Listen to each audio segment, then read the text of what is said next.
சற்று முன் கிடைக்கப்பெற்ற மிக மிக முக்கியமான செய்தி ஒன்று வெளியாகி உள்ளது.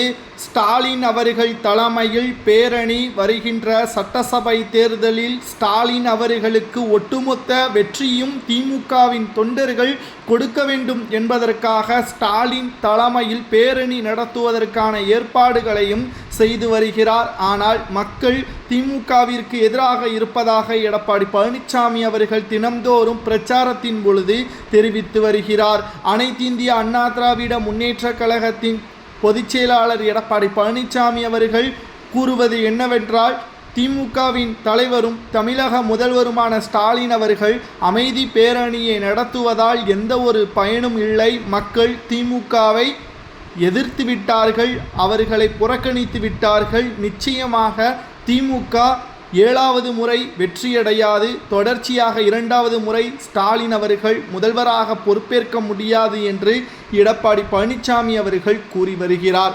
சரி, அமைதி பேரணி எதற்காக? திமுகவின் தலைவரும் தமிழக முதல்வருமான ஸ்டாலின் அவர்கள் அமைதி பேரணி நடத்துவது எந்த ஒரு பயனும் இல்லை. மக்கள் கஷ்டத்திலும் கிட்டத்தட்ட மிக மோசமான நிலைமையிலும் தமிழக மக்கள் இருக்கக்கூடிய நிலையில் வேலைவாய்ப்பை ஏற்படுத்தி தராமல் ஆசிரியர்கள், மருத்துவ ஊழியர்கள் வேலையில் திண்டாடக்கூடிய நிலைமை தமிழகத்தில் அதிகரித்து கொண்டிருக்கிறது.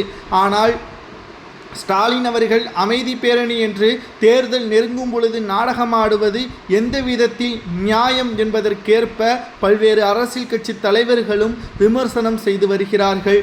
திமுகவின் தலைமை நடத்தக்கூடிய இந்த பேரணி நிச்சயமாக மக்களுக்கு எதிர்ப்பை தான் ஏற்படுத்துமே தவிர திமுகவின் மீது என்றைக்குமே நர்மதிப்பையோ திமுக 2வது முறை ஆட்சி அமைக்க வேண்டும் என்ற ஆர்வமோ மக்களுக்கு வருவது கடினம்தான் என்ற தகவலையும் நம்மால் பார்க்க முடிகிறது. திராவிட முன்னேற்ற கழகத்தை பொறுத்தளவிற்கு நிச்சயம் மக்கள் ஒரு முறை வாய்ப்பை கொடுத்து விட்டார்கள். கலைஞருக்கு பிறகு ஸ்டாலின் நிச்சயம் மக்களை ஒட்டுமொத்த மகிழ்ச்சியோடு பொருளாதார ரீதியாக வளர்ச்சியை ஏற்படுத்துவார் ஸ்டாலின் என்று கடந்த பிரச்சாரத்தின் பொழுது ஸ்டாலின் அவர்கள் சொன்ன திட்டங்களும், பெட்டியை தூக்கி கொண்டு மனுக்களை கேட்டு நான் ஆட்சிக்கு வந்தால் அனைத்தையும் நிறைவேற்றுவேன் என்று மக்களை மிகவும் மோசமான முறையில் நடத்திவிட்டார் ஆட்சிக்கு வந்த பிறகு என்று பல்வேறு குற்றச்சாட்டுகளும் ஸ்டாலின் மீது முன்வைக்கப்பட்டு வருகிறது. இந்த பேரணியும் நிச்சயமாக ஸ்டாலின் அவர்களுக்கு கை கொடுக்காது என்பதை எடப்பாடி பழனிசாமி உள்ளிட்ட பல எதிர்க்கட்சி தலைவர்களும் கூறி வருவது சரியா, அல்லது 2வது முறையும் தொடர்ச்சியாக 7வது முறையும் ஸ்டாலின் அவர்கள் வெற்றியடைவாரா என்பதை கமெண்ட் வாயிலாக கூறுங்கள். பேரணி நடத்துவது சரியா தவறா என்பதை கூறுங்கள்.